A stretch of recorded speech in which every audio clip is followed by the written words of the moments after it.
tem aqui a missão de preparar o ambiente, então tocar algumas canções, para podermos nos conectar em definitivo com a espiritualidade, né? Então vamos acelerando os nossos corações, as nossas mentes.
vocês acham? Eu sei que muita gente conhece essa música, né? Já pude perceber, vai. No amor da cega, cega da raiz, místico das trevas, do elemental eterno, minha dor.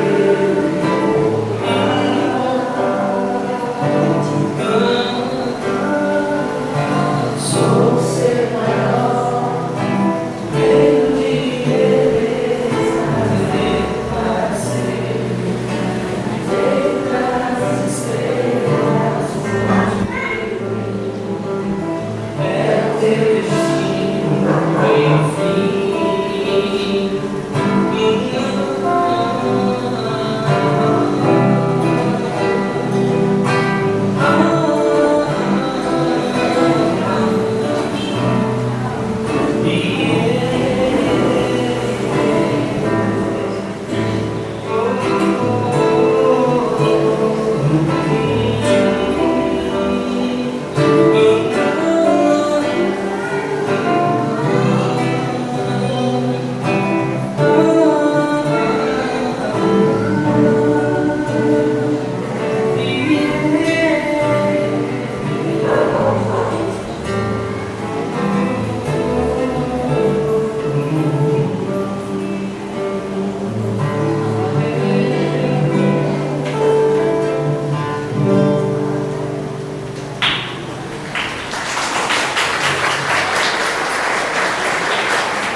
A gente sempre faz essa brincadeira por aí. Eu fiz lá no Ceifa, lá em Santos Dumont. Olha, e foi um show, tá? E eu pensei comigo, o pessoal de Cataguás também sabe fazer. A gente fez o país dos outros fazer também, né? O pessoal daqui, o pessoal do lado de cá fazia assim, ó. Lá, lá, lá, lá, lá, lá, lá, lá, lá, lá, lá, ei, lá, vai.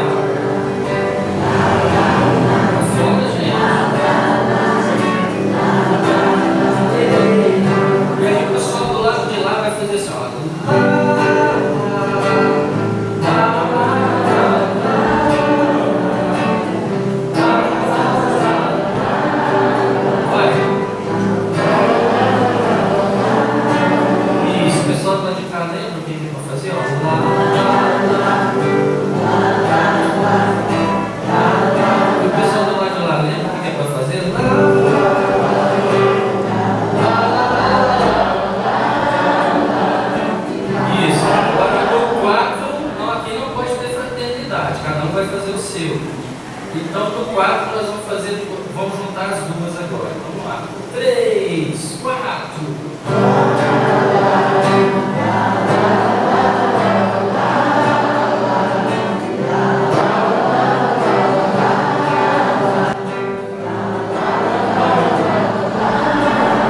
Legal, então eu canto a canção, que é uma canção que a gente canta aqui na capela certa, né? E quando for então a hora do vocal, eu dou o sinal para vocês, tá bom? Vamos lá.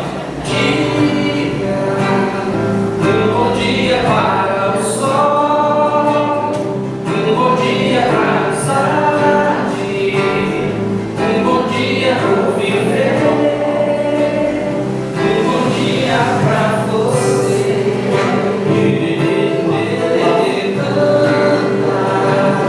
Mas quem quer louvar a vida, alegria consentida.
dizer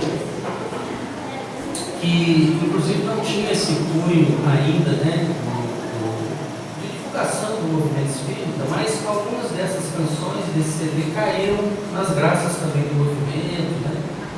E aí a gente vai cantar uma canção lá nesses fragmentos. Aliás, quem, né, tiver interesse em ouvir essas canções estão aí nas plataformas digitais, né? Todas elas, Spotify. E eu sempre gosto de divulgar muito o Acervo Espírita, né? Que é um site desenvolvido pelo pessoal lá do Espírito Santo, que tem todos os artistas espíritas, né? Esses irmãos que participam do movimento musical espírita estão ali, né? Então, ali dá para fazer download e tal, né? Então essa canção chama-se Marquises.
A dúvida do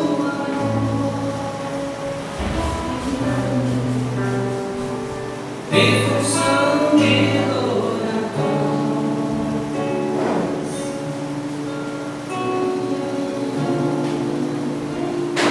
lembre que existem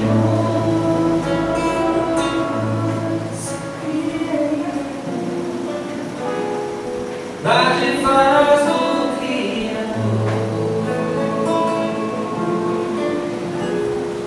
ore bem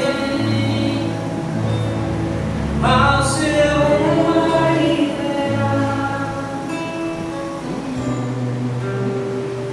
sofrimento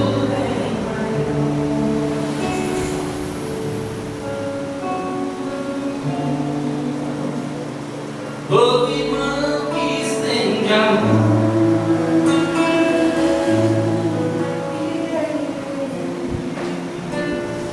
é caminho para o sol. Vai, abre a janela do seu coração, contempla o ventre da manhã gerando luz. Cores tão belas, mas amanhecer exige superar a escuridão.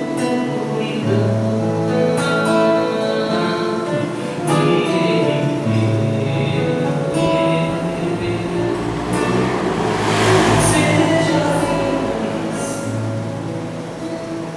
tudo está no lugar, feito pra você crescer.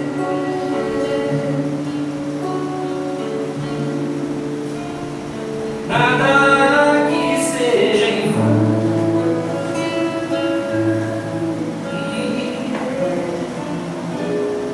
Tudo tem razão de ser. Sendo assim, tenha coragem e fé. A alegria está no fim.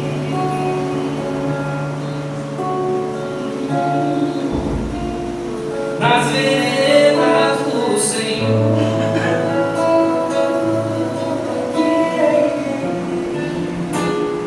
Mesmo a dor demora amor. Vai, abre a janela do seu coração, contempla o céu na escuridão, gerando luz. Noites tão belas, mas amanhecer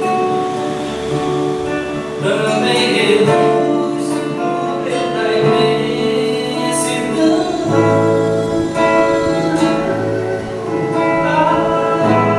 Abre a janela do seu coração, contempla o ventre da manhã gerando luz. Cores tão belas, mas amanhecer exige superar a escuridão.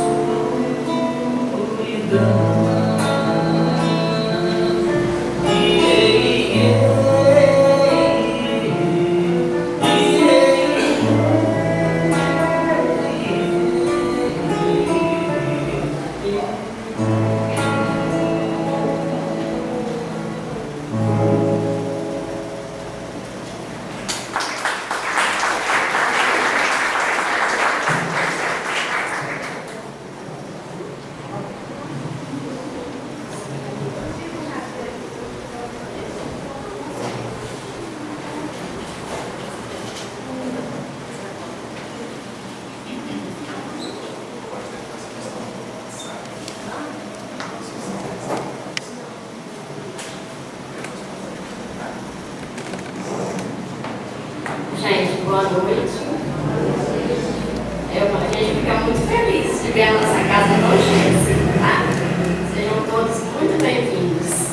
Como o Ecos disse ali na música, né? Noite tão bela, né? É um banquete espiritual. Então nós vamos fazer a nossa prece, que né, já foi até feito com essas músicas tão maravilhosas, né? Que já foi criando todo esse ambiente. Mas a gente vai fazer a prece, agradecer a Fabiana, né? De ter aceitado o convite, né? Não preparou esse momento tão especial para nós.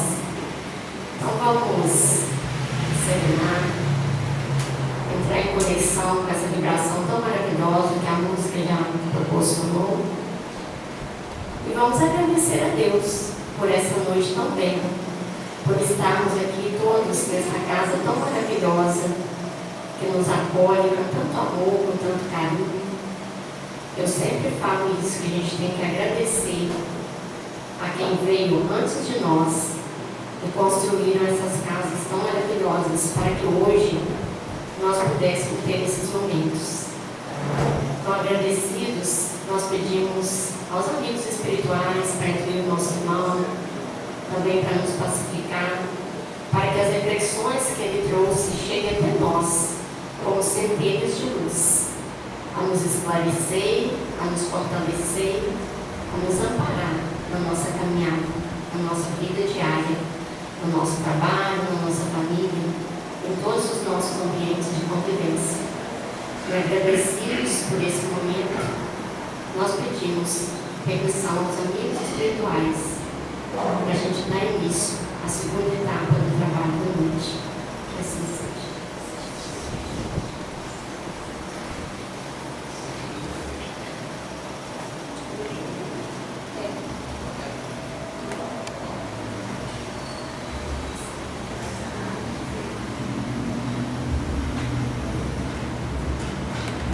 Olá, boa noite a todos. Bom, hoje quem ia fazer estudo era eu e minha esposa, Adri, mas nossa filha apresentou febre hoje pela manhã, chegou a 39 graus, com suspeito de dengue. A gente não achou deixar ela descansando sem a supervisão. Então, nós dividimos a palestra, metade dos palestrantes, mas espero que a gente possa ter uma conversa tranquila aqui hoje. Quando nós vamos falar sobre diversidade, amor, uma coisa é certa, acho que a gente pode até o projetor, né? Porque quando nós falamos de diversidade do amor, nós temos que ter a seguinte visão. Primeiro, nós acreditamos em reencarnação? Senhora, pode ser que alguém ainda esteja aqui na dúvida porque está conhecendo a doutrina espírita por agora. Mas nós observamos a reencarnação como sendo um dos pilares principais do nosso conhecimento espírita. E esse conhecimento faz toda a diferença para a gente entender, inclusive, a questão do amor. E outra coisa, para a gente começar a conversar. O Espiritismo, a gente tem 3 cadeiras aqui, duas ali, que eu estou vendo o pessoal ali, se quiser entrar. Né? E aí a gente tem a segunda pergunta, que é muito importante para a gente. A pergunta é o seguinte: o Espiritismo é o Consolador prometido? A gente sente consolo no Espiritismo? Quando a gente lê a literatura espírita, a gente sente consolo? Quando a gente pega as páginas escritas pelo Chico Xavier, de autoria do irmão André Luiz, a gente sente ali consolo. Quando a gente pega as obras de Kardec, a gente sente ali consolo? Sim. Então nós estamos conseguindo fazer com que o Espiritismo cumpra o papel dentro de nós. Ele é o Consolador prometido. Mas se a gente, ao mostrar o Espiritismo a outra pessoa que quer conhecer o Espiritismo, a gente demonstra através da cobrança, nós realmente não entendemos o Espiritismo. O Espiritismo é o Consolador prometido, não o cobrador prometido. E muitas vezes a gente cobra no julgamento que a gente faz de todas as atitudes e fatos do mundo.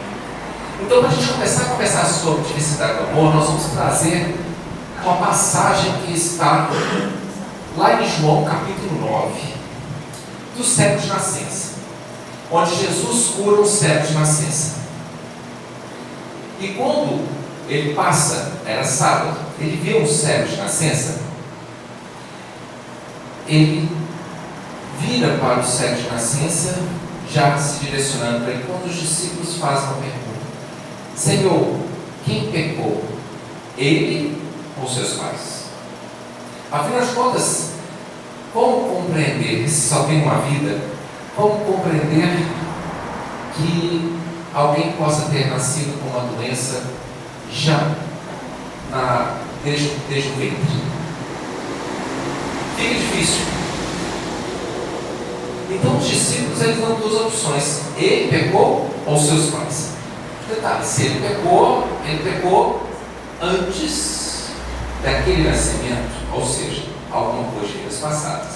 Nós observamos que nos primeiros mandamentos, no primeiro mandamento, lá na época de Moisés: eu sou o Deus zeloso que corrige na terceira ou quarta geração os erros cometidos. Bom, não fala na segunda. Por quê? Porque não tem jeito de você reencarnar com o seu filho, mas tem jeito de reencarnar com o seu neto ou o seu bisneto. Então você resgata na terceira ou quarta geração uma questão cometida. Aí então, os discípulos estão perguntando: olha, quem errou? Ele ou os pais dele? Quando fala os pais dele, fala assim: então só existe uma vida. Só existe uma vida e por isso ele estava resgatando algo que houve erro dos pais dele. Né? E a gente pode também interpretar isso como sendo o seguinte: é uma carga genética que ele pegou, alguma coisa que ele trouxe geneticamente, os pais errando, ou ele errando, alguma coisa que foi cometida por ele em vidas passadas. E aí Jesus disse: nem ele, nem seus pais erraram, pecaram, mas ele veio dessa forma para dar testemunho. Então isso abre para a gente uma concepção muito diferente e muito mais fácil da gente entender em profundidade o que nós estamos querendo trazer aqui. Primeiro, nós temos muita facilidade de julgar, mas o Espiritismo é o consolador, então nós deveríamos evitar o máximo julgar. E além disso, a gente costuma utilizar a nossa ainda ciência muito superficial da lei de causa e efeito para tentar justificar tudo. E aí a gente também usa isso em relação a quando alguém nasce com alguma doença ou carrega alguma situação. A gente fala assim: ele deve ter feito muita coisa errada em vida passada para ter passado por isso. Mas o cego de nascença, não. O cego de nascença, ele na verdade estava ali para dar testemunho. E quando a gente vai ver no texto, é interessante que Jesus chega para curar, cospe no chão. Algumas versões dizem que ele fez lodo, outras que ele fez barro e passou no olho desse e disse o seguinte: vá até o tanque de Siloé e lá lave os seus olhos. Ele não estava perto do tanque não, tá, gente? E aí, lógico, provavelmente um dos discípulos deve ter conduzido ele até o tanque de Siloé. Quando ele lavou o olho, ele estava curado, voltou a ver. Mas o mais interessante é que ele não sabe quem o curou, porque ele não viu. Porque quando ele foi lavar os olhos, na hora que ele voltou, já não viu mais Jesus. E por que no tanque da torre de Siloé? Há três menções na Bíblia sobre Siloé. Primeiro, a torre. Segundo, o tanque. E tem uma passagem lá em Isaías que nós não vamos trabalhar. E aí a gente percebe duas no Novo Testamento. Uma em que Jesus diz o seguinte: vocês acham que aquela torre de Siloé que caiu sobre 18 e matando 18, aqueles 18 que morreram eram mais pecaminosos do que os outros todos de Israel? Em verdade, eu digo que não. Eles são iguais a todo mundo. E isso pode acontecer a qualquer um que não se arrepender. Ou seja, qualquer um que esteja nessa vida procurando, melhorar-se, ele acha caminhos melhores do que a própria dor. Certo? Às vezes a gente tem sinal. Vou te dar um exemplo aqui. Como, por exemplo, uma cadeira deu um estalo. Então é hora de trocar a cadeira, em vez de ficar sentado nela antes que ela dê o segundo estalo, o terceiro. Mas às vezes a dor de Siloé cai, né, sem a gente ter nenhum sinal. Desencarnou. O que nós espíritas dizemos? Deve ter feito coisa errada aqueles 18 que morreram, porque senão não teriam morrido desse jeito, e caiu a torre em si, eles morreram. E aí a gente pergunta, aonde está o consolo nesse tipo de explicação? Para quem ouve. Onde está o consolo de explicação para quem está vivendo a dor de ter perdido o parente com a queda da torre de 18 e ficava em cima deles? É porque nós somos muito bons em acharmos explicações espíritas. Os mamonas assassinos morreram, a gente acha a explicação. Ayrton Senna morreu, a gente acha a explicação. Aconteceu um fogo na boate Kiss, nós achamos explicações. Mas a explicação nossa não é consoladora, talvez, nem na metade. Nem para quem ouve, nem para quem passou por aquilo, ou para os familiares que ficaram. Vou me pedir licença para falar sobre a boate Kiss. Justificativa. O produto químico que foi gerado da queima dos fogos na boate Kiss era semelhante ao gás utilizado pelos nazistas nas câmaras de gás que mataram os judeus. Então, a conclusão óbvia de lei de causa e efeito é que aqueles meninos jovens que reencarnaram e desencarnaram naquele processo ali, tão novos, eram ex-nazistas que estavam resgatando um crime que cometeram no passado. Tudo bem, pode até fazer sentido. Agora eu vou fazer uma pergunta. Aonde essa resposta foi consoladora? Para os familiares que ficaram sabendo disso, ou para nós? Tem algum consolo nisso? Se nós sempre vamos procurar respostas fáceis para fatos complexos, nós estamos correndo o risco de sermos cruéis em nossas definições de causa e efeito. Porque, na verdade, não temos como saber. Foi uma reunião mediúnica que trouxe essa informação.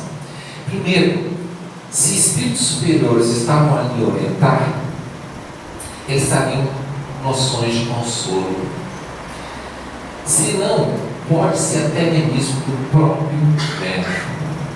E aonde está a misericórdia de Deus?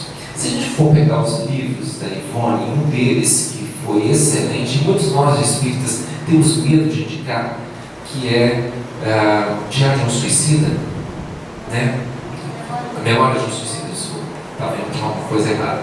Memória de um Suicida é um livro espetacular, inclusive tem ele na RBV. Quando eu me tornei espírita, alguém me deu um conselho: não leia esse livro porque ele é muito pesado. Mas se ele fosse pesado, a espiritualidade daria. Mas quando a gente pega o livro Memória de um Suicida, a gente olha lá o quê? Consolo, segunda chance, ajuda, socorro e um alerta para que a gente não siga por esse caminho. E ela, né, a autora, esse médium, ela ganhou, de acordo com relatos espirituais, 500 anos bônus horas por ter escrito aquele livro. Então, olha a maravilha e a beleza daquela literatura. E aí a gente pensa o seguinte: ela tem também 3 livros, se me falha a memória, eu estava lendo o Guilherme, mais 2 que fazem parte da teologia, onde ela conta as reencarnações dela, e nessas reencarnações que ela conta, ela descreve que ela suicidou. E aí a gente, como espírita, julga dizendo o seguinte: ela suicidou porque ela vai vir na próxima reencarnação toda cheia de problema. E como que ela vem? loura, linda, maravilhosa. Aí você fala assim, então alguma coisa errada. Aí ela suicida de novo, loura, linda, maravilhosa. Ela vem com ela também vem com a saúde, mas ela vem com uma situação financeira muito precária.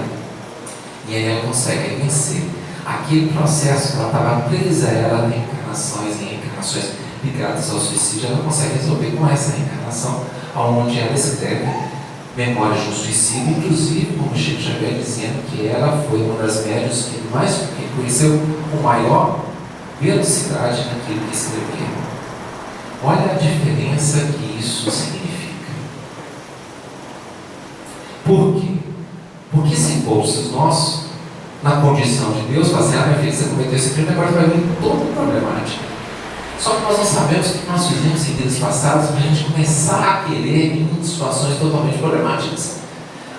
Se eu soubesse o que eu fiz em vidas passadas, eu provavelmente não teria descrito a minha reencarnação como uma reencarnação que eu vivo, porque eu acharia que eu teria que resgatar muitas outras coisas. A gente percebe, então, que nós somos mais cobradores com a doutrina que nos consola, quando passamos ela para outras pessoas, do que a gente usa esse mesmo critério de julgamento para conosco. Bom, então nós falamos aqui várias coisas, né? Onde está o consolo nas coisas que acontecem? Primeiro, o socorro espiritual. Segundo, o amparo, a mudança de legislações, a mudança de uma série de coisas quando acontece uma situação como essa, por exemplo, do Bate-Cris.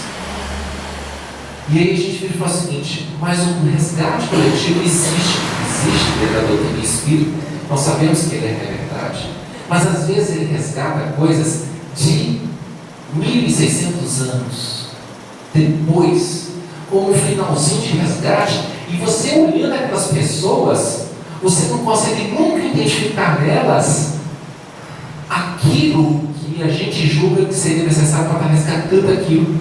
Porque se você for conversar com os pais desses meninos que escorreram, você vai descobrir que a grande maioria eram meninos jovens, de bom coração, que queriam bem. Então por que eles estariam então vivendo uma reencarnação logo após serem nazistas? Porque nós sentimos mais justificados quando encontramos respostas, porque aí a gente não precisa refletir sobre a nossa situação, a gente não precisa refletir sobre a torre de Siloé que cai sobre 18. Porque a torre de Siloé que caiu sobre 18, de acordo com Jesus, caiu sobre 18 porque eles não estavam melhorando, precisavam de uma coisa mais forte para por ali passar. Mais ou menos assim, Jesus diz: se vocês não se arrependerem, ou seja, quem quer arrepender, mudar de direção, seguir um caminho diferente, vocês estão fadados a acontecer talvez a mesma coisa que vocês. Eles não são piores. Então significa que o resgate coletivo e difícil de alguns de nós que podemos vir a passar não é castigo, e por outro lado também não é como falo, um resgate talvez de alguma coisa próxima. Vou dar um exemplo que nós temos de informação do circo de Niterói de 68, se não me falha a memória. Vocês sabiam, já ouviram falar, em 68 houve um incêndio, um circo em Niterói? Quanto foi? 59? Então, é bem mais antigo. Então, o que acontece? Um trabalhador do circo, ele foi demitido, e não aceitando a forma como ele foi demitido, ele foi lá debaixo da arquibancada e colocou fogo, e o circo pegou fogo com muita rapidez, e muitos morreram queimados naquele circo de Niterói. Um elefante rompeu a lona e alguns conseguiram sair fugidos ali por aquele comprimento. Bom, e aí o que acontece? É trágico, é difícil, e é complicado a gente falar de algo desse nível e dessa profundidade para poder tentar entender o que aconteceu. Então, tem uma psicografia do Chico Xavier E a gente fala assim, sendo Chico, a gente fica mais tranquilo. Porque ela também é consoladora. E ela descreve uma situação que aconteceu no século III. Nós estamos falando de um resgate que aconteceu no século XX. Resgate coletivo, resgate do século XX, já aconteceu no século III. Nós estamos falando que passou 1.600 anos aí para que aqueles espíritos pudessem finalizar e resgatar o processo que começaram lá no século III de compromisso. Por isso que eu estou falando que quando a gente vai pegar cada um desses que morreu no circo pegando fogo em Niterói, nós não podemos nunca afirmar de que eram pessoas que estavam precisando resgatar aquilo com urgência. Onde a providência divina esperou 1.600 anos. E o que aconteceu lá no século III? Em Lyon, na França, ia vir uns patrícios romanos e eles quiseram fazer um espetáculo para esses patrícios. E eles começaram a pegar crianças cristãs, colocar na arena para serem queimadas vivas. E aquilo foi um espetáculo que o povo aplaudiu. Oi? Desculpa. Alguém quer comentar alguma coisa? Fica à vontade. Século III. Quando foi o resgate? Século XX. Minutos de desatenção com as trevas pode nos render séculos de reparação deste nosso erro. Foi esse caso. Ó, 1.600 anos aí entre um fato e outro. E durante esse período esse pessoal não melhorou? Claro que melhorou. Não se tornou uma pessoa boa? Claro que se tornou. Mas lá no final, alguns até digo, olha, para que aquilo ali seja passado, eu passe por esse processo. Porque a dor que eu carrego nesses 1.600 anos, toda vez que a minha memória lembra do que aconteceu, dói. Então eu prefiro passar por esse processo. E aí passaram. Então aqueles espíritos que desencarnaram com o incêndio do circo de Niterói eram pessoas, muitas delas já estavam ali só finalizando aquele detalhe para continuar a sua evolução. Quiseram passar por essa prova como um intensivão de evolução. Porque uma pessoa tão boa quanto o Chico Xavier deveria passar quase toda a totalidade de sua vida com dificuldades no campo de surdez, catarata, angina.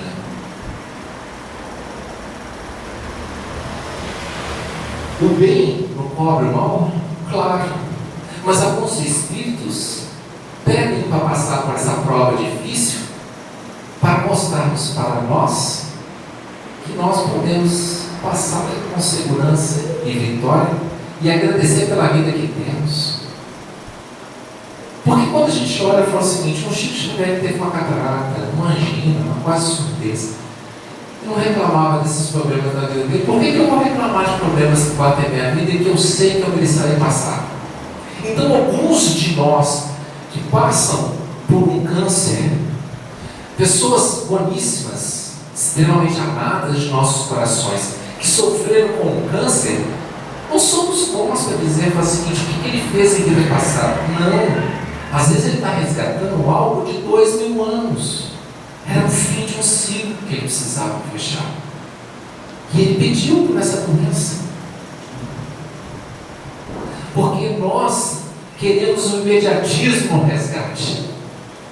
Mas não sabemos que muitas vezes esse resgate só vai acontecer quando a gente estiver pronto e querer esse resgate. Porque antes disso, de repente, esse resgate pode ser revolta. Antes disso, esse resgate pode ser dor, dificuldade de conviver e de viver. Então, o que nós estamos querendo é mudar o nosso conceito de ação e reação e dificuldade que nós convivemos e temos de lidar com aquilo que a gente ainda não compreende. Paciência, paz em nossos corações, sabendo que não cai uma folha de uma árvore que não seja para a vontade do Senhor. Como nos disse Jesus, e essa afirmação está no livro Coragem.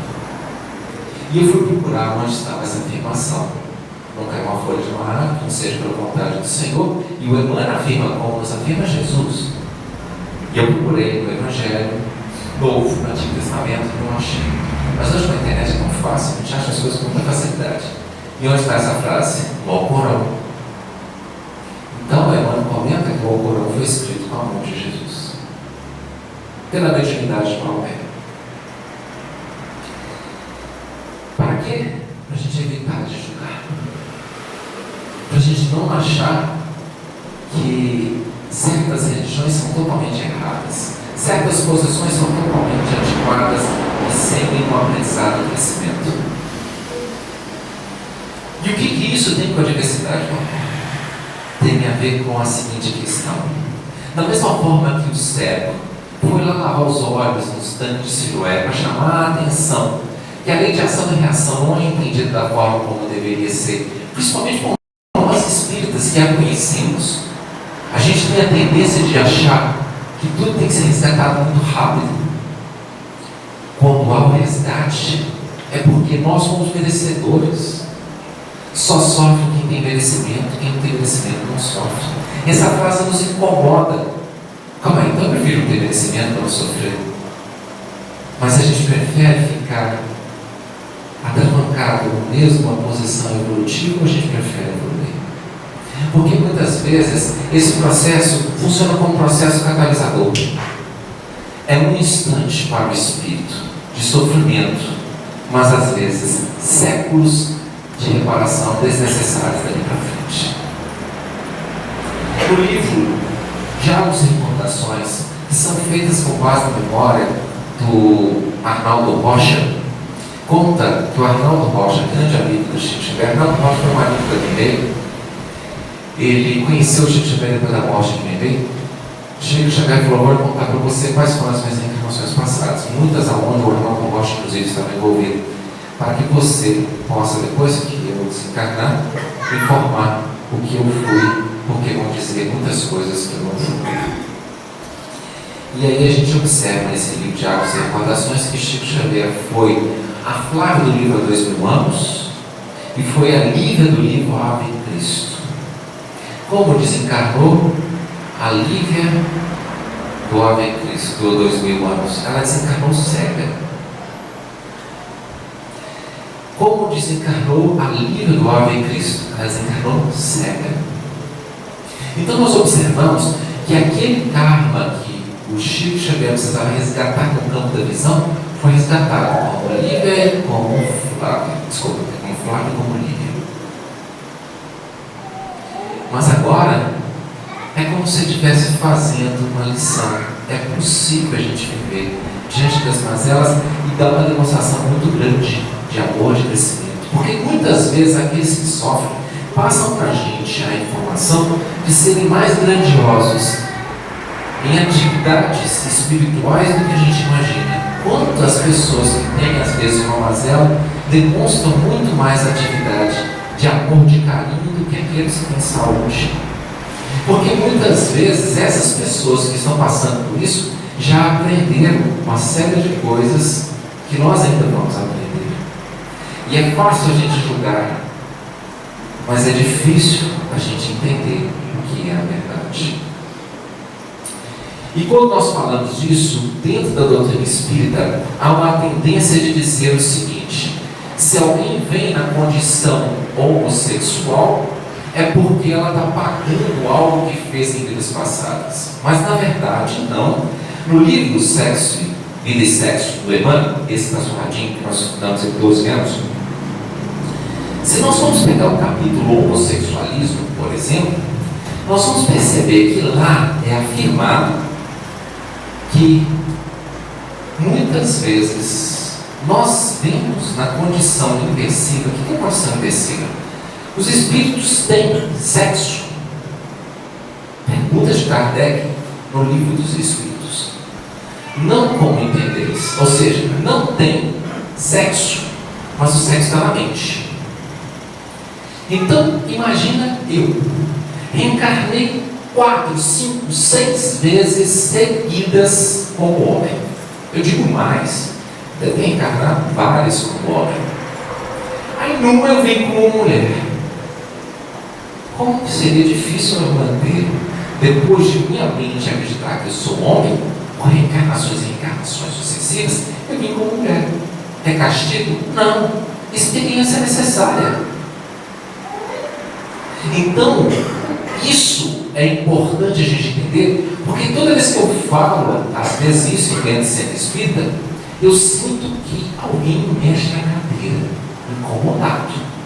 Deixa eu dar uma ajeitada aqui, porque está começando a tocar em pontos delicados na minha, então, do meu saber, do meu querer entender. Porque nós começamos a achar que o homossexualismo é um castigo. E não é. Às vezes é uma experiência necessária. O próprio Chico Xavier, no livro de Atos e Recordações, ele foi a primeira mulher faraó. 1500 anos antes de Cristo. Não é pior não, gente. Rapsissep. Coloca no Google assim, primeira mulher faraó. Foi 1500 anos antes de Cristo e foi o Chico Xavier. Na época do Cristo, ele vai falar mulher, depois foi livre, mulher. E as reencarnações que ele foi depois descritas foram todas mulheres. A primeira reencarnação que a gente tem do Chico Xavier como homem foi o Chico Xavier.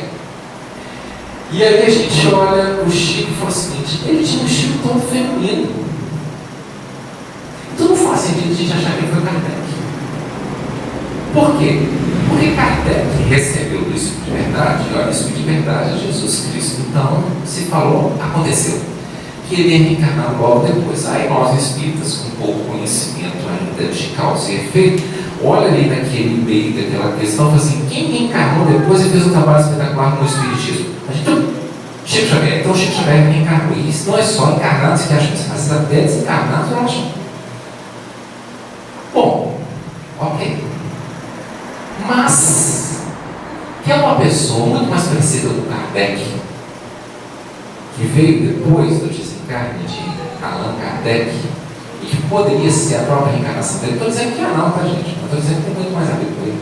Eu li o Spassanufo. Por quê?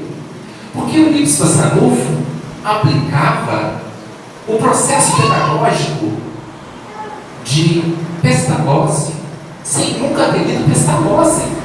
Aí você vai ver como que era o processo didático que ele aplicava lá na cidade de Sacramento. Você fala assim: calma aí, isso foi pregado por Pestalozzi, e ele não teve contato com Pestalozzi. Porém, nós sabemos que o professor Ivail, Allan Kardec, foi um dos coordenadores do Instituto Pestalozzi com 14 anos de idade. Vamos pegar um menino de 14 anos de idade, vamos para poder coordenar uma escola aí. Né? Vou usar um terminho aqui que alguns vão entender. Na verdade, Kardec é um Sheldon, né? Alguns sabem do que estou me referindo, né? Tem aquele Big Bang Theory, tem um personagem lá chamado Sheldon que era um gênio assim. O tanto de mundo que falar, e a gente também tem que pegar aqui a França. Tinha acabado de passar por uma Revolução Francesa, os grandes, muitas pessoas tinham morrido por guilhotina. Eles precisavam de mentes brilhantes que pudessem coordenar e fazer a nação francesa ser de novo como foi. Bom, tem mais coisas que a gente vai observando. Bom, Kardec montou a escola, quebrou e faliu antes de fazer o Espiritismo. Vai lá, o livro do Spassanufo monta uma escola chamada Liceu Sacramentano. Adivinha o que aconteceu com o Liceu Sacramentano? Faliu. Assim, descobriram que ele era espírito, os pais tudo tiraram os filhos da escola. Aí você começa a falar o seguinte: vai olhar as questões. No livro do Spassanufo tinha uma coisa que Kardec não tinha: mediunidade totalmente aberta. Mas o Espírito da Verdade falou que a mediunidade de Kardec ia ser aberta. E não foi aberta porque ele precisava escrever sem ser médico, para que as pessoas pudessem entender que um cientista conseguiu entender a grandeza da doutrina espírita. Estou falando que a utilização não foi Kardec? Eu acredito, Fabiano, porque é uma pessoa mais próxima e que planou os caminhos ali na região do Triângulo Mineiro para a chegada mais tarde de Chico Xavier. E ali, gente, o Triângulo Mineiro é um local de mediunidade espetacular. Quem teve a oportunidade de ir lá, ver os médios de lá, você fica impressionado. Bom, então o que acontece? Não é fácil a gente trocar, voltando agora ao assunto, não é fácil a gente ficar trocando. Na próxima vida eu volto com uma mulher. A gente adora falar isso, né? A gente vira pessoas assim, na próxima vez com mulher você vem como homem. Até aí é até muito fácil, é bem tranquilo. Se é uma pessoa que se ama profundamente, já está vivendo talvez com essa pessoa várias reencarnações juntos, ali trabalhando junto, é tranquilo. Eu venho com mulher, minha esposa vem com homem. Ótimo. Agora, se eu venho com mulher e ela continuar com a mulher, lidando com essa, por que a gente julga? Porque a gente não tem jogo. Imagina você encontrar um espírito que você já ama até as reencarnações consecutivas, de passar boa parte da sua vida trabalhando junto com aquela pessoa, mas você encontra aquela pessoa nessa vida, só que ela está no mesmo sexo que o seu. Lógico que mexe, gente. E nós somos cruéis, sabe por quê? Porque a gente, quando é hétero, a gente se sente confortável na forma de amar, mas não aceita que ninguém possa amar de forma diferente da forma como eu amo. Porque senão me incomoda. Eu não entendo ainda o amor. Porque eu sou capaz de me ver amando, mas sou incapaz de aceitar que o outro possa ter escolhido uma forma diferente de amar. Só que se alguém virar essa maneira e falar o seguinte, você não pode amar quem você ama. Por que não? Porque isso é contrário às leis de Deus. Aonde está escrito isso? Porque Deus fez o homem e a mulher biologicamente. A resposta da Bíblia é biologicamente, não é espiritualmente. Porque se Deus tivesse criado o homem e a mulher, e isso fosse uma realidade espiritual, não existiria o homossexualismo. E existiria o espírito masculino e o espírito feminino. E a gente sabe que não é isso. Aonde está o sexo na nossa cabeça? Aonde está a dificuldade na nossa cabeça? E conhecereis a verdade vos libertará. Porque às vezes eu descobri que eu tive várias reencarnações com mulher e nessa eu tenho um pouquinho de dificuldade de me ver como homem. Não quer dizer que eu vou ser homossexual, não. Mas se eu reconhecer essa verdade, significa que eu tenho mais facilidade de me reequilibrar do que se eu não aceitar essa verdade. O silêncio é obsessivo. Você pode até mentir para você mesmo, dizendo o seguinte: eu sou homem. Mas os espíritos estão do seu lado assim: eu sei que você foi mulher várias vezes, então vou ficar trabalhando em cima da sua cabeça até você admitir que você é um homem. Se você admitir que você é um homem que tem uma sensibilidade maior, né, que até hoje o pessoal começa a montar um heterossexual, você tem uma pessoa que você fala assim, ele não tem muita diferença, a não ser biologicamente que ele é homem, aquilo ali acaba o processo obsessivo. Porque os obsessores às vezes vão ficar trabalhando em cima daquilo que a gente quer ligar para nós mesmos. Eles sabem as nossas falhas, eles sabem onde estão. Mas nós, como espíritas, somos mestres e craques em julgar. Olha, se ele é homossexual, é porque em vida passada ele foi um depravado sexual. Ele foi tão depravado sexual que ele não conseguiu manter o desequilíbrio que tinha, de tão machista que foi, que quando voltou como mulher, teve que vir como mulher para poder aprender a lidar com isso. Ele acabou fazendo o quê? Não entendendo e se tornando homossexual. Ou vice-versa. Ela brincou tanto com o sentimento dos homens, ela jogou, desprezou tanto os homens, que agora está vindo como homem para poder perceber a dificuldade que é e o que já fez em vida passada. Crueldade da nossa parte. Porque é difícil a gente compreender. Muitas das facilidades que nós sentimos no campo sexual é porque nós vimos embotados nessa área. A gente às vezes, de Pedro Rich, a ponto dele falar assim, aquele cara lá é um depravado. Só que temos que pensar a seguinte questão: às vezes todos os filtros, os selos, aqueles selos que a gente vai perdendo conforme vai reencarnando, vieram extremamente tamponados em mim. Então eu tenho uma segurança sexual muito grande para ficar com o dedo em rixa e apontando para as outras pessoas a forma como elas deveriam amar, porque eu não sei nem de perto o que ela passa. Aí na minha vida inteira, de 70 anos no trabalho do Evangelho, eu cometo um deslize. Aí eu chego no plano espiritual e ainda olho aquela pessoa que cometeu centenas de deslizes na vida, e a gente diz assim: olha o que ele fez, olha lá. Mas aí você fica assim: calma aí, ele está melhor às vezes até que eu. Por que ele está melhor? Porque Deus não está julgando pelos seus olhos, julgando pelo que ele fez. Porque reconhece seu verdadeiro espírito espírita pelo penhor que emprega em corrigir as más tendências, e não porque já acha que é bom, porque às vezes fica escondido atrás de vitrines que não representam quem ele é.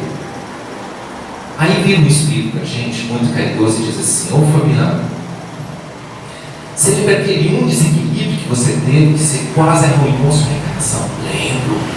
Que situação difícil, como foi difícil lidar com aquela energia. Pois bem, meu filho, essa energia que você sentiu, que quase te derrubou, essa energia, aquele espírito que você está de dedo e rixa apontando para ele, sentia quando recebia um beijo na bochecha. Por isso ele tinha dificuldade. Nele veio tudo aberto, você veio tudo tamponado, então para de julgar. Vocês entenderam onde eu estou querendo chegar? É fácil a gente espelhar a nossa falsa perfeição naquilo que os outros deveriam proceder. Mas é difícil a gente entender na compaixão as dificuldades que o outro passa e que ele precisa da nossa compreensão e paz. Por quê? Porque a gente acha que alguém, pela forma como ele se sente amado e ele ama, ele é menos capacitado para ser um palestrante espírita. Se eu fosse um homossexual declarado, vocês teriam o mesmo respeito pelo que eu estou falando hoje, aqui, ou já julgariam? Ele está falando que ele está querendo se justificar. Então, nós observamos como é difícil. Conheço um caso de uma casa espírita que o palestrante espírita foi proibido de falar assim que descobriram que ele era homossexual. Então, a gente começa a falar o seguinte: calma aí. O que define um homem é a capacidade que essa pessoa tem de respeito para com o próximo, respeito para com a sociedade, respeito para consigo mesmo, e não com a forma como ele se sente amado e como ele ama. Não estamos aqui pedindo para que ninguém mude o conceito. Estamos trazendo esses conceitos novos, às vezes para alguns, como uma questão para se refletir. A solução não vai sair pronta daqui hoje. Ela tem que ser pensada, refletida e principalmente sentida. Porque se nós queremos ser o consolador na vida de alguém, nós temos que nos colocar no local daquela pessoa e ver as dificuldades que ela convive, e ver as dificuldades em que ela está passando, para a gente julgar e se achar melhor que alguém. Porque a partir do momento que eu me porto no lugar e me coloco no lugar como aquela pessoa, isso é compaixão. É você compartilhar com ela o seu coração e sentir o coração dela dentro de você. É difícil a gente falar isso. Mas nós estamos vivendo uma época onde os tabus foram desatados. Esse livro, Vida e Sexo, foi escrito em 1970. Mas a Espiritualidade afirmou que esse livro só seria estudado na casa espírita nos anos depois de 30 anos. E ele estava demasiadamente cedo. A primeira vez que eu li, achei lindo, li rapidamente. Depois fui ler de novo. E aí a gente percebia que a gente errava no campo do relacionamento, principalmente quando a gente era jovem, errava no campo do relacionamento e muitas vezes não entendia. Então eu fui coordenador de uma cidade durante muito tempo e hoje estou ajudando uma cidade novamente. A gente fala o seguinte: olha, uma cidade para trabalhar o problema do ser, do despertador do jovem. Porque o jovem está ali com todas as sensibilidades na flor da pele e com todas as dúvidas no pensamento.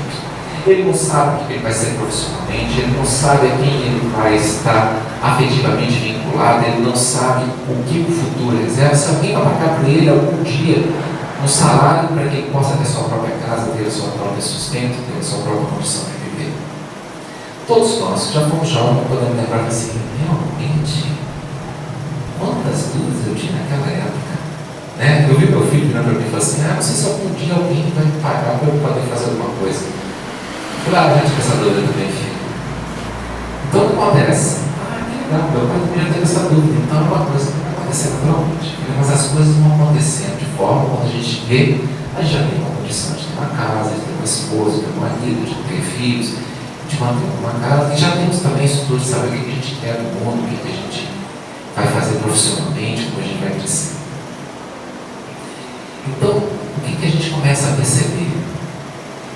Que quando nós estamos nessa condição, muito jovens, a gente ainda precisa de todo aquele amparo para entender o problema do ser, do destino da dor que age nas nossas vidas. E a partir desse momento que a gente entende, a gente começa agora a olhar para o jovem assim: nós precisamos dar esse apoio à mocidade. E aí nós resolvemos estudar o livro Vida e Sexo, porque no campo afetivo nós estávamos vendo vários livros, né? Vou dar um exemplozinho assim, né? Aquela coisa assim: eu estou namorando com a Maria, mas aí eu me apaixonei pela Beatriz, e aí eu já terminei com a Maria, na semana seguinte eu estou com a Beatriz, e digo assim: não tem problema para a Maria não saber por quê. Nós somos todos cristãos, ela vai compreender. E lá no fundo, a Maria está sentindo uma faca dentro do peito que não sabe justificar por que está sendo tanto dor. Por quê? Somos cristãos, todo mundo vai entender. Ao contrário, somos cristãos, então temos que agir com todo critério para não machucar ninguém. Aí nós resolvemos estudar o livro de sexo. Era mais ou menos uns 50 jovens, né? Uma cidade que eu tive a honra de coordenar, tinha mais ou menos 130 jovens. Começou do zero, chegou a 130 jovens. E aí a gente começou a estudar o livro de sexo. Nós estudamos o livro Vida e Sexo 8 anos. Ininterruptamente. Direto. Medo. Na verdade, porque a gente resolveu estudar o livro Vida e Sexo? Porque a gente descobriu que as duas vertentes de queda do espírito eram o sexo e o dinheiro. A gente estava novo, assim: é bom a gente estudar esse sexo agora, porque ele a gente errado. E a gente enterrou, porque o conhecimento de sexo, 8 anos tal de estudo, ficava aqui. E ele precisava descer para cá. Só quando desceu no coração que a gente parou de dar erradas, né? Mas o mais interessante foi o seguinte: todos desses 50 eram quase que unânimes em afirmar: eu tenho duas vidas, uma antes do estudo do livro de sexo, uma depois do estudo do livro de sexo. Fez total diferença. E aí a gente sabia que a segunda vertente de queda do espírito era o dinheiro. Então nós fomos estudar dinheiro. Já que a gente estava estudando há 6 anos o livro de sexo, nós estávamos fazendo palestras nas casas sobre vida e sexo. A gente vai agora estudar sobre dinheiro, que a gente vai poder entender um pouco mais para poder fazer palestra. Joia. Começamos a estudar sobre dinheiro e só conseguimos levar o estudo 1 ano. Foi muito mais torturante que estudar sexo, gente. Quando A gente vê a responsabilidade dos Espíritos que nos chamam em relação ao nosso portar diante do dinheiro. E isso que eu falo, década de 90, começo dos anos 2000, não tínhamos tanto consumismo como temos hoje. Então hoje vai ser até mais difícil estudar a vida de sexo. Uma vez eu fui fazer um estudo em Guarapari, naquela época não tinha assim, Google Maps assim, com tanta facilidade, né? Quer dizer, até tinha, mas não tinha tanto no celular, né? E me falaram, olha, o centro espírita nessa praça aqui, gente, eu cheguei na praça, e rodo da praça, e cadê centro espírita? Aí eu falei com a minha esposa assim, olha, eu não sei onde está o centro espírita, mas eu vou encontrar o centro espírita assim que encontrar os carros bons estacionados. E aí eu rodei a segunda volta, assim, na praça, né? Aí tinha um segundo quarteirão em volta também, que era em volta circular. Achei um monte de carro bons estacionados, deu centro espírita, e era mesmo. O segundo poder aquisitivo maior nas religiões brasileiras, a primeira é a judaica, a segunda é o espírita. Nós temos um poder per capita maior dentro das religiões. Deu um tanto de carro que está estacionado aqui, ó. Por que estamos aqui? Quantos carros estão aqui? Muitos. Então, estudar sobre dinheiro é uma situação difícil. Se vocês quiserem tocar sobre dinheiro, falo para você sobre dinheiro, mas vai preparar, tá, gente? Porque não é para ninguém sair com dor, porque o Espírito tem que ser consolador, mas faz a gente repensar sobre o uso que a gente está fazendo. Tem uma frase que me norteia até hoje, ela me incomoda. Uma frase na livro Religião dos Espíritos que diz o seguinte: é pelo supérfluo acumulado em vão que começam todos os nossos desacertos perante a justiça divina. Aí fala, como você estuda um ano com frases desse teor e refletindo sobre elas? Eu só ouvi a frase, deixa você refletir. Pelo supérfluo acumulado em vão começam todos os nossos desacertos perante a bênção divina. Ok? Vamos pensar um pouco. No Antigo Testamento, quando os judeus estão saindo, eles não gostam muito que fale isso, mas é verdade, está lá na Bíblia. Quando eles estão saindo do Egito, eles pilham o ouro dos egípcios e vão embora com aquele ouro. O que eles fazem com aquele ouro? Oi? Fazem um bezerro de ouro. Quando Moisés sobe 40 dias e dá notícia, não tinha celular para poder falar, então tudo bem, tá, gente? O sinal está ruim aqui, mas espera um pouco que eu estou voltando. 40 dias lá no alto, Moisés morreu. Arão, você vai fazer, agora você soma esse povo aí.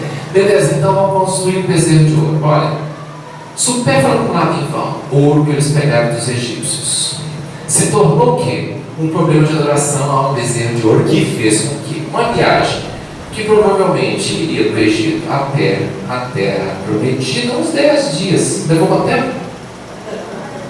40 anos.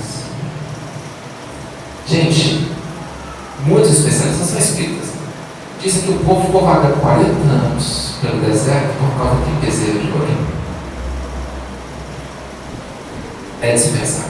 O próprio Moisés não pôde entrar na terra prometida.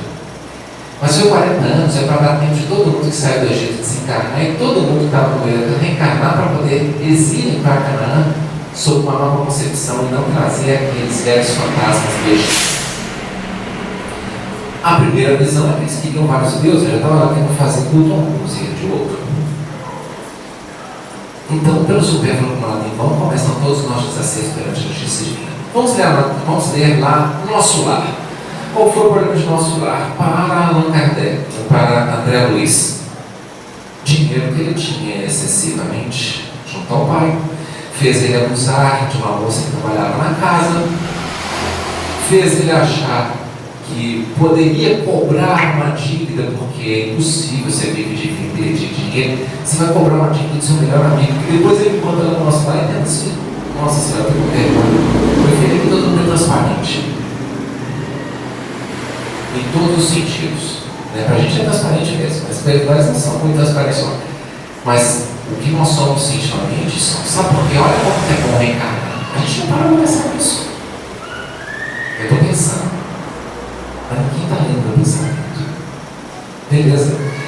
Eu tenho um grau interior. Um grau é a porta, tá? Para passar a porta. Dentro do que eu penso e o que a minha boca fala. E é ótimo, porque você só ouve o que a minha boca quer falar, mas o que o meu pensamento pensa fica restrito aqui. Agora imagine a gente num plano espiritual. Aí eu chego aqui, não tenho mais essa antessala da minha boca. O que eu penso sai. Meu Deus, eu não posso pensar nisso. Ah, pensei. Como é difícil ficar no nosso lar, hein? Por isso, a gente percebe Jesus dando respostas antes das pessoas verbalizarem o que elas queriam. Então é muito interessante, a gente reencarna para aprender a domar o nosso pensamento nessa antessala do que sai pela boca. Mas é muito bom a gente ter ela, para que a gente possa analisar assim, por que eu pensei isso? Ah, eu pensei isso por causa disso que eu ainda sou, então eu preciso melhorar. Mas quando chegou para o espiritual, se eu já melhorei aqui, está ótimo. Agora, quando eu vivo uma vida inteira de verniz social, tem um nome disso, chama-se fariseu. Quem eram os fariseus, gente? Os doutores da lei. Então, em outras palavras, havia 4 grupos religiosos aqui na Judéia. Existiam os saduceus, que seguiam um rabino chamado Sadoc, por isso chamavam saduceus, que só ficaram com os 5 livros de Moisés, o Pentateuco de Moisés. Nós tínhamos os fariseus, que eram maior grupo. Nós tínhamos os selênios, aqueles que viviam no deserto, essênios, e tínhamos também os fariseus, falei, né? E tínhamos também os zelotes, que eram da parte mais militar, que estavam aqui resolver o negócio na força. Mas Jesus, é interessante, ele não atacou os saduceus, não atacou os zelotes, e olha, eles eram militares, e os essênios. Só a nata religiosa, que era a maioria, que eram os fariseus, chamavam eles até de hipócritas. Por quê? Porque eles eram presos ao ritual, lá dentro daquela fermentação de isso, aquele ódio, externamente com a paz. Só que quando eles encarnaram, o que aconteceria? Aquilo que ele tentou, e nunca tentou controlar, nunca tentou colocar limite, seria a expressão dele no espiritual, mostrando totalmente inadaptável a um plano espiritual superior. Então, as formas que nós temos de amar, de sentir, são muito relativas nossas e são construções de reencarnações e reencarnações que nós temos. Nós temos que, em primeiro lugar, aprendermos a nos perdoar. Porque nós somos extremamente rigorosos para conosco mesmo, ao ponto de não aceitar quem somos. E se a gente não se conhece, não aceita como nós somos, a tendência que nós temos é o quê? É começarmos a vivermos de aparência. Viramos fariseus. Então, nós estamos nessa reencarnação. Nós vamos, no dia a dia, ver um turbilhão de sentimentos que passam dentro da gente. É um turbilhão de um sentimento que às vezes eu sinto com uma pessoa que eu estou vendo pela primeira vez. Gente, por que a gente não lembra de reencarnação passada? Motivos pelo qual a gente não lembra de reencarnação passada?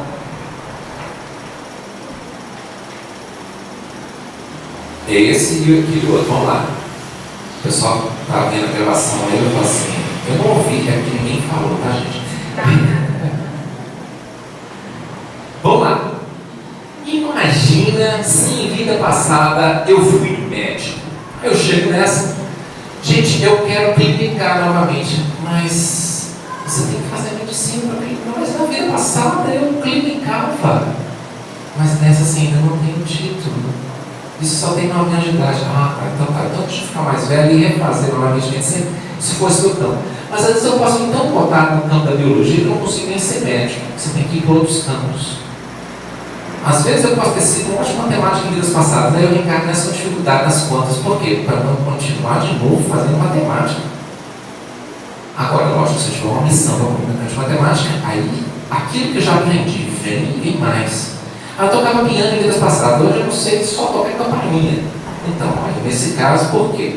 Porque se você continuasse na música, já desenvolveu a sensibilidade em você. Se você continuasse com a música nessa reencarnação, então você deixar de aprender outras coisas que são importantes. Então, às vezes, você pode ter uma facilidade muito grande, ter construído muita coisa e não quer dizer que você perdeu aquilo. Ela só vem um pouco mais importada nessa vida, para que você possa aprender novas coisas. Então, o que acontece? Eu ia querer os meus títulos do passado. Segundo, eu ia bater na porta de alguém e falar assim: escuta, seu bisneto ingrato, essa fortuna que você está vivendo aí, fui eu que construí, então me dá de novo. Eu não te conheço, rapaz, mas eu fui seu que tataravô, mas agora a fortuna não é sua. Aí ia virar uma briga. E a gente ia virar cara feliz, porque eu falo assim: hoje eu trabalho como assistente, eu trabalho na casa como jardineiro da casa que foi minha, que construiu essa casa. Essa fortuna foi minha. Eu já sou um simples jardineiro dessa família. Para essa família, de que eram meus netos. Então, dificuldade no campo dos títulos, dificuldade no campo financeiro. Conviver com seu irmão, descobrir que ele foi um grande inimigo. O problema é se você foi o algoz e ele foi a vítima. Né? É mais difícil do que ao contrário, que aí é só você começar a perdoar. Então nós pegamos aí 3 coisas aí, né? 4, né? Você é inimigo, você machucou alguém, você foi machucado por alguém, e você convive para poder resgatar o passado. A outra é os títulos que você queria resgatar. E a outra seria como fala, o dinheiro que você queria ter de volta. Então por isso que a gente tem que ter o esquecimento totalmente do passado. Mas esse quinto é o pior de todos. Esse quinto é descobrir no dia a dia as ex-esposas e ex-maridos que a gente já teve. Aí ia ser difícil, né? Ai meu Deus, vai ficar difícil. Então é bom a gente não saber da nossa reencarnação passada, mas é bom a gente saber que existe a reencarnação passada, para que a gente possa, né? Então não fala só para a esposa do marido, a gente ser mais educado, fora os rolos, né? Vamos usar assim, que a gente já aprontou em vezes passadas.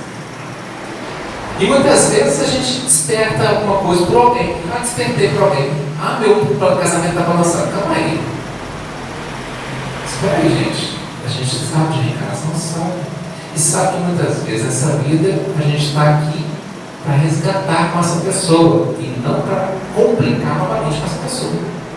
É para transformar aquelas sensações que um dia foram desejos que levaram a desequilíbrio, a equilíbrios passionais, transformar essa vida em uma mensagem de que o amor vence e tem outras formas de amar. Então a diversidade de amar também está associada a isso, porque nós vamos ter várias e várias situações nisso. E para a gente finalizar o estudo, esse tempo que foi concebido de 1 hora aí, nós estamos finalizando, nós temos a seguinte visão, gente, que a gente tem que ter.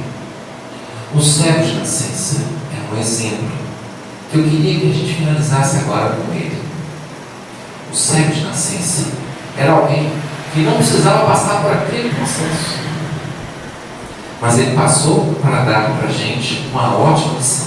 Porque quando ele foi levado para o sinédrio, imagina um jovem, 13 ou 21, que poderia ter as 2 idades, imagina que era considerado agora um homem, podia ser um homem no campo militar ou um homem no campo religioso. 13 anos religioso, 21 no campo militar. Aquele jovem ali chegando, que viveu a vida inteira cego, sem nunca ter visto, mendigando, de repente ele se vê diante do sinédrio e encara de frente a frente, um raciocínio, um diálogo, aquele sinédrio. Dá para a gente entender que talvez no plano espiritual, o Espírito assim: Senhor, eu quero ajudar o Senhor nessa missão. Eu reencarno cego, o Senhor me cura, e na hora que eu for questionar lá pelo Sinédrio, eu dou uma verdadeira aula do que é ser do Senhor, que é isso que é lição 9. Porque o 7 é o seguinte: é muito interessante vocês falarem que ele é um pecador, mas já viu alguém que é pecador fazer o que ele está fazendo? Em alguma história, já viu alguém ser curado de uma cegueira de nascença? E aí vocês estão querendo dizer que ele não é do Senhor? Deus não faz concessões para aqueles que não estão junto com Ele. Ele não faz concessões para pecadores. Olha o nível de raciocínio de um jovem que até algumas 2 horas atrás era cego. E vocês ficam aí dizendo, ainda põe na frente lá, porque eles questionaram 3, 4 vezes. Cada vez que questionavam ele contava a história mais resumida. Primeira vez que foi questionado pelo povo ali que viu que ele estava xingando, falou: olha, contou tudo direitinho. Jesus fez barro, lodo, os meus olhos mandou ir lá no tanto de Siló, e eu voltei vindo. Aí a gente observa, depois na segunda vez, quando vai já falar, já no Sinédrio, ele já dá a resposta reduzida. Não, que ele questionado a 3ª vez, aí vem aquela coisa assim: escuta, o que vocês estão questionando não? Vocês estão querendo tirar seguidor de Jesus? Aí irritou o Sinédrio inteiro, né? Aí colocaram ele para fora, sabendo que Jesus também tinha se colocado para fora, foi atrás dele. E chegou lá, ele falou assim: você crê no Filho do Homem? Olha só, não está falando que eu sou Jesus, eu vim te por ele. Ele não sabia quem era, ele falou: eu creio. Ou seja, eu creio naquele Messias que estava chegando. Ele falou: você sabe que ele está aqui? Não, porque eu quero saber quem que é para que eu possa adorar. É esse que você já viu e vos fala agora. Já viu? Ele estava vendo Jesus pela primeira vez, da outra vez teve contato, mas não ouviu. E tem uma passagem também no 9 que diz assim, no capítulo 9 de João, em que João diz o seguinte: e ele voltou a ver. Como ele voltou a ver? Ele era cego de nascença. Então mostra a questão da reencarnação. Esse cego de nascença somos nós. Somos nós que o Espiritismo veio e colocou nos nossos olhos a verdadeira beleza e luminosidade que ali representada a saliva de Jesus. Aquela verdade nos livros que a gente lê foi colocada à nossa frente. A gente vai até o tanto do celular mostrando que a gente está diferente. Lavamos os nossos olhos e começamos a ver a realidade de nós. Mas para que essa realidade faça a grandeza em nós e a gente deixe de ser aquele cego do passado, nós temos que estar com Cristo dispostos a vencer o julgamento que os outros fazem de forma velada ou não acerca daquilo que eles ainda não compreendem sobre as questões espirituais profundas. O que eu quero dizer é que o Espiritismo que você está conhecendo dia após dia, que te está consolando, é o seu Espiritismo. E é ele que você tem que tentar olhar dia a dia para saber como que você se melhora e se torna mais próximo do Cristo, para que ele possa te buscar naquele momento onde ele é expulso da vista dos fariseus, para que Jesus possa te buscar novamente no consolo.